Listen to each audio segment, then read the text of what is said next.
नमस्कार दोस्तों, YouTube के मनोज ढोले चैनल में आपका फिर से एक बार स्वागत। और मेरा नाम है मनोज। दोस्तों, ये वीडियो मैंने उन लोगों के लिए बनाया है जो CSC में काम कर रहे हैं या काम करने में अपनी उत्सुकता रखते हैं। तो दोस्तों, अभी जो बहुत कुछ ऐसे मेरे फ्रेंड्स हैं, उन्होंने मुझे कमेंट्स में बहुत कमेंट किए हैं कि सर, जो आधार कार्ड की परीक्षा है हम देना चाहते हैं, आधार सेंटर खोलना चाहते हैं, मगर क्या है सर कि वो एग्ज़ाम कैसे रहती है एक्चुअल में, उसमें कितने मार्क्स रहते हैं, हमें पासिंग के लिए कितने मार्क होने चाहिए, हमें सुपरवाइज़र का सर्टिफिकेट मिलेगा या ऑपरेटर का सर्टिफिकेट मिलेगा, ये सब मुझे प्रश्न कर रहे हैं। फिर मैं किसी एक को जवाब देता हूँ, फिर मुझे फिर से कमेंट आती है, फिर से एक को जवाब देता हूँ, फिर से। तो मुझे क्या हो रहा है दोस्तों, ये कुछ समझ भी नहीं आ रहा कि मैं किसको क्या जवाब दूँ। तो मैंने इसलिए ये जिनको भी आधार कार्ड की एग्ज़ाम से रिलेटेड कोई प्रॉब्लम है, उनके लिए मैंने ये वीडियो बनाया है। तो आप इस वीडियो को अगर आखिर तक देखते रहेंगे तो आपके जो कंसेप्ट है वो पूरे क्लियर हो जाएंगे। जो भी आधार कार्ड की एग्ज़ाम है, सिर्फ उसके रिलेटेड ही ये आज का टॉपिक है। तो चलिए दोस्तों, शुरू करते हैं। तो सबसे पहले मैं आपको ये बताना चाहता हूँ कि जो अपनी मेन आधार कार्ड की एग्ज़ाम है, आपने पहले उसको चालान निकालने के बाद, उसे रजिस्ट्रेशन करने के बाद, स्लॉट बुकिंग करने के बाद, जब आप एग्ज़ाम देने जाते हैं तो वहाँ आपको क्या करना पड़ता है, वहाँ से हम शुरू करेंगे। बाकी की जो प्रोसीजर है मैं आपको अलग अलग वीडियो में बताने वाला हूँ कि आपको NSEIT का सर्टिफिकेट लेने के लिए कहाँ पे रजिस्ट्रेशन करना है, चालान कैसे डाउनलोड करना है, कहाँ पे भरना है, उसकी फ़ीस कितनी है, क्या है, उसका अलग वीडियो बनाऊंगा और मैं मेरे साइट पे भी उसका आर्टिकल डालने वाला हूँ। ये हो गई एक बात। फिर चालान भरने के बाद आप स्लॉट कैसे बुक करेंगे, वो भी मैंने वीडियो बनाया है। हॉल टिकट कैसे डाउनलोड करेंगे, वो भी मैंने वीडियो बनाया, आप वो देख सकते हैं। उसकी लिंक लगे तो मैं डिस्क्रिप्शन में दे दूंगा। ये हो गई एग्ज़ाम के पहले की बात। अब आप सपोज एग्ज़ाम देने पहुंच गए, आपने सेंटर ढूंढ लिया, आपके एरिया का कोई नज़दीक का सेंटर आपने बुक किया, आपकी एग्ज़ाम रही, आप उस दिन वहाँ पे गए, आपका एग्ज़ाम का पूरा प्रिपरेशन होगा। आपकी एग्ज़ाम की प्रैक्टिस के लिए हमने हमारी साइट पे डेमो भी अवेलेबल कर दिया, आप उसकी हेल्प से पास हो सकते हैं दोस्तों, आप उससे भी प्रैक्टिस कर सकते हैं। आप बाद में समझो एग्ज़ाम छोड़ने गए, फिर वहाँ पे क्या होता है कि वहाँ पे कुछ टीचर्स वगैरह थे, फिर अपने को इंस्ट्रक्शन देते। तो जो वहाँ पे क्या क्या होता है वो सारी बातें मैं आपको इस वीडियो में शेयर करने वाला हूँ। तो सबसे पहले ये है कि आपको वहाँ पे जो पहुँचने के बाद क्या करना है। आपको पहुँचने से पहले आपको ध्यान में रखना है कि आपके पास आपका हॉल टिकट होना, ये पहली बात ज़रूरी है कि आपके पास आपका हॉल टिकट होना ज़रूरी है। उसके बाद की जो बात है कि आपके पास एक आइडेंटिटी प्रूफ होना चाहिए जिसपे आपका फ़ोटो हो, आपका एक पहचान पत्र। Suppose Aadhaar card, PAN card, driving licence, voting card, इनमें से कोई भी आपका एक चलेगा, ओरिजिनल। फिर साथ में जो चालान आपने भरी है, आप एग्ज़ाम के लिए रजिस्ट्रेशन कर रहे थे, तो आपने जो चालान भरी है वो चालान की ओरिजिनल प्रिंट आपको साथ में ले जानी है। जहाँ पे वो बैंक का सिक्का वगैरह होगा, समझो बैंक का स्टैम्प होगा, वो साथ में ले आनी है। ये 3 डॉक्यूमेंट आपको कंपलसरी ले जाने के एग्ज़ाम सेंटर में। ये हो गई बात। उसके बाद जो है कि आपको सबसे पहले एक डेमो टेस्ट मिलेंगी। आपको एग्ज़ाम सॉल्व करने के लिए पहले तो 2 घंटे मिलने वाले हैं, इसके थोड़ी बाद में बताऊंगा क्या है।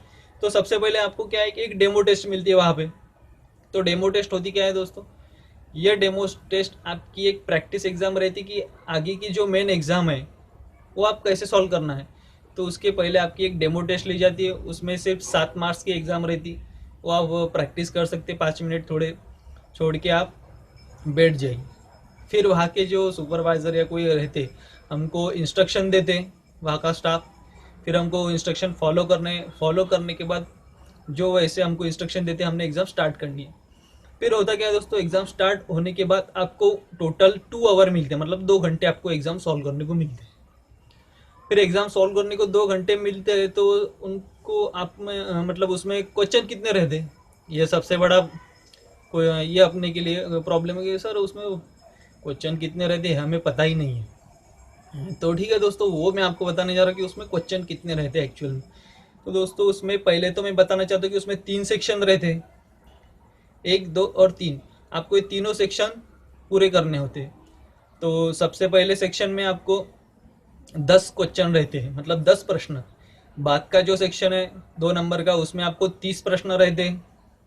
और बाद में जो लास्ट का सेक्शन रहता है उसमें आपको 35 क्वेश्चन रहते हैं, मतलब 35। ये आपका एग्ज़ाम पैटर्न है, मतलब कुल हुए 75, मतलब टोटल आपके पास 75 एग्ज़ाम क्वेश्चन है। ये हो गए आपके UIDAI एग्ज़ाम के बारे में 75 क्वेश्चन आपको सॉल्व करने हैं, बरोबर है। फिर सर इसकी भाषा वगैरह क्या होंगी, हम इंग्लिश में छोड़ सकते हैं क्या? सर हमको इंग्लिश समझती नहीं, थोड़ा बहुत आती है, हम उर्दू में छोड़े क्या, हिंदी में छोड़ सकते हैं क्या, उसके क्वेश्चन हल कर सकते हैं क्या?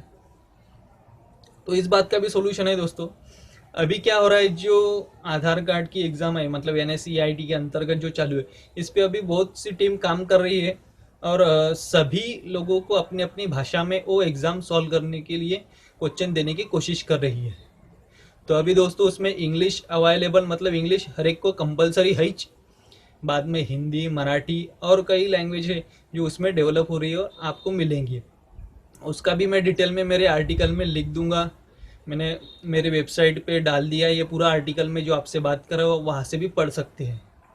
ये हो गई लैंग्वेज की बात। अगर आप कौन सा भी प्रश्न पढ़ रहे हैं तो उसके साथ ऊपर इंग्लिश में लिखा होगा और उसके नीचे आप जो भाषा चुनेंगे, वो सपोज मराठी, तो आप ऊपर इंग्लिश में दिखाई देगा और उसके नीचे मराठी में।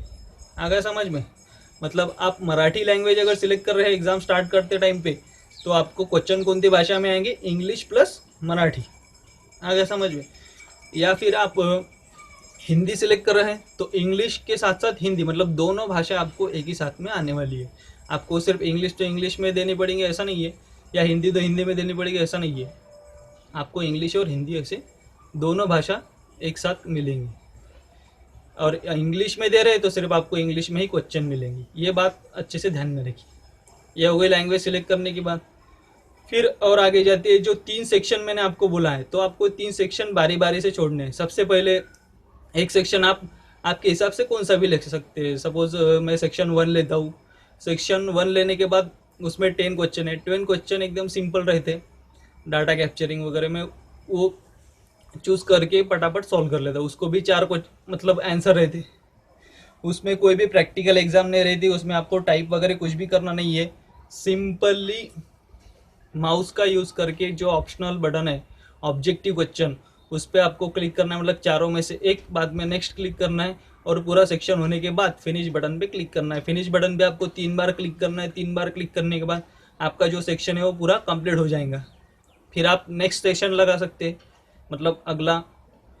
फिर उसमें 30 क्वेश्चन है, फिर वो पूरे सॉल्व करने के बाद, सिलेक्ट करने के बाद नेक्स्ट नेक्स्ट नेक्स्ट और फिनिश 3 बार क्लिक करना है, फिर वो सेक्शन कंप्लीट हो जाएगा। और उसके बाद जो रहता लास्ट में, उसमें 35 क्वेश्चन रहते, वो भी आपको पूरी अच्छी तरह से समझ कर सॉल्व करने हैं। और फिर नेक्स्ट नेक्स्ट और लास्ट में फिनिश। फिनिश होने के बाद पूरे फिनिश आपको 3 बार क्लिक करना है। पूरा फिनिश होने के बाद में आपको लास्ट में एक फीडबैक फॉर्म दिखाई देगा। आपको फीडबैक फॉर्म भरना है, या फिर आपके जो वहाँ पे मतलब स्टाफ वगैरह है वो भी भर सकते हैं। ऐसा कोई ये नहीं है कि आपने एग्ज़ाम मतलब सॉल्व करने में कोई प्रॉब्लम वगैरह है क्या वगैरह, ऐसे थोड़ा फार फीडबैक रहता, वो इतना कुछ मायने नहीं रखता। वो होने के बाद आपका स्कोर कार्ड दिखता है। मतलब स्कोर कार्ड पे क्या दिखता है कि आपको पहले सेक्शन में कितने मार्क्स मिले, दूसरे सेक्शन में कितने मार्क्स मिले और तीसरे सेक्शन में कितने मार्क्स मिले। आया दोस्तों समझ में? अब ये 3 सेक्शन होने के बाद आपको बोल रहा कि बस 75 क्वेश्चन तो है, मतलब इसके टोटल मार्क्स कितने हैं सर? क्या एक प्रश्न को 1 मार्क्स है या 2 प्रश्नों को 1 मार्क्स है? सबके मन में ये ख्याल है ना सर, एक प्रश्न को 1 मार्क है कि क्या है। तो दोस्तों इसमें जो स्कोरिंग दी उन्होंने अलग अलग प्रश्नों को अलग अलग स्कोरिंग दी हुई है। कुछ प्रश्नों को मतलब एक प्रश्न के लिए 3 मार्क्स दिए हुए, कुछ प्रश्न के लिए एक क्वेश्चन के लिए मतलब 3 मार्क या 4 मार्क ऐसे दिए हुए। मतलब आप समझ सकते हैं दोस्तों, ये जो एग्ज़ाम के मार्क्स है आपके 200 के ऊपर है। मतलब कुल मिलाकर 234 की एग्ज़ाम होती है, मतलब टोटल मार्क्स रहते हैं इसके 234, और 234 में से आपको लेने पड़ते हैं टोटल 40% मार्क्स। मतलब उसका 40% जितना ही होगा उससे आपको ऑपरेटर का सर्टिफिकेट मिलेगा। मतलब आप जो आधार एनरोलमेंट सेंटर खोलना चाहते हैं तो आपको ऑपरेटर का सर्टिफिकेट मिलेगा सिर्फ अगर आपको 50% के अंदर और 40% के ऊपर मार्क्स मिल जाते हैं। तो अगर आपको सुपरवाइजर सर्टिफिकेट लेना है तो आपको क्या करना होगा कि आपको 50% से ऊपर मार्क्स लाने हैं, तभी आपको सुपरवाइजर का सर्टिफिकेट मिलेगा। आए दोस्तों समझ में? ये बहुत सिंपल सी बात है। अगर आप 50% के ऊपर लाते हैं तो आपको सुपरवाइजर का सर्टिफिकेट मिलेगा, और आप 50% के बिलो आते हैं तो आपको मतलब 50% से कम या 40% से ऊपर आते हैं तो सुपरवाइजर की जगह ऑपरेटर का सर्टिफिकेट आएगा। अगर आप 40% के बिलो आते हैं, मतलब 40% से भी आपको कम मार्क मिलते हैं, तो आपको कोई भी सर्टिफिकेट मिलने वाला नहीं, आप टोटली फेल हो जाएंगे। ये बात अच्छे से दिमाग में रहने देना है। फिर आपको सर्टिफिकेट कहाँ मिलेगा, ये बहुत बड़ा प्रॉब्लम है कि सर सर्टिफिकेट तो वही पे मिलने वाला। तो दोस्तों आपको सर्टिफिकेट वहाँ मिलने वाला नहीं है। सिंपली आपका स्कोर कार्ड आपने देख लेना है कि आपकी स्कोरिंग क्या हुई, पहले सेक्शन में कितने, सेकंड थर्ड, ये पढ़ लेना है, या फिर वहाँ के सर से पूछ लेना है सर मेरी स्कोरिंग क्या हुई, मेरे को परसेंटेज कितने हैं, मैं पास हूँ कि फेल हूँ, आपको सर ज़रूर बताएंगे। उसके होने के बाद आपको 48 आवर्स इंतज़ार करना है दोस्तों, मतलब 48 तास, आया समझ में? 48 तास आपको पूरा इंतज़ार करना है। उसके बाद जो है सर्टिफिकेट आपके लॉगिन में ऑटोमेटिकली अवेलेबल हो जाएगा। तो लॉगिन मतलब क्या है? तो दोस्तों आपने जिस टाइम पे अपना रजिस्ट्रेशन किया है, रजिस्ट्रेशन करने के बाद वहाँ से स्लॉट बुकिंग किया है, एडमिट कार्ड डाउनलोड किया है, वहीं पे ही आपका सर्टिफिकेट आपके लॉगिन में मिल जाएगा। तो आपको किसी के पास भागने की ज़रूरत नहीं है, सिंपली 2 दिन इंतज़ार करना है। 2 दिन इंतज़ार करने के बाद आपके लॉगिन में आपका सुपरवाइज़र या ऑपरेटर का सर्टिफिकेट मिल जाएगा। बस दोस्तों इसी तरह एक आपकी ये यूआईडी की एनरोलमेंट सेंटर की जो एग्ज़ाम रही थी NSEIT की तरफ से, तो ये इसी तरह से रहती। इसमें मेरे हिसाब से तो आपको कुछ अब बाकी नहीं रहा होगा कि सर इसमें क्या मार्क्स रहते, कितने रहते। आपने ये वीडियो पूरा देखा है तो आपको अच्छी तरह समझ में ही आया होगा। बिल्कुल शुरू से लास्ट तक अगर आप ये वीडियो देखेंगे तो आपके परेशानियों के पूरे हल आपको समझ आएंगे। अगर फिर भी आपको कोई परेशानी है या कुछ प्रश्न है तो आप मुझे कमेंट में ज़रूर करिए, और मैं हो सके तो आपके ज़रूर रिप्लाई करूँगा। मेरे पास बहुत कम समय रहता है, वैसे भी मैं और जगह कोई प्राइवेट वगैरह जॉब करता, फिर भी मैं कोशिश करता हूँ, बहुत से मेरे सब्सक्राइबर्स है, फ्रेंड्स है, मैं उनको कमेंट्स में ज़्यादातर रिप्लाई देता ही हूँ दोस्तों।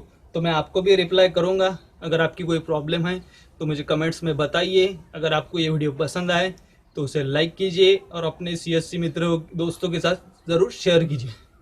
और आपने अभी तक मेरे चैनल को सब्सक्राइब नहीं किया है तो जल्दी से सब्सक्राइब कर लीजिए, क्योंकि मैं ऐसे ही CSC के रिलेटेड और टेक्नोलॉजी के रिलेटेड बहुत सारे वीडियो डेली भेजता रहता हूँ, और आपके पास वो ऑटोमेटिकली पहुँच जाएंगे अगर आप वो सब्सक्राइब करते हैं तो।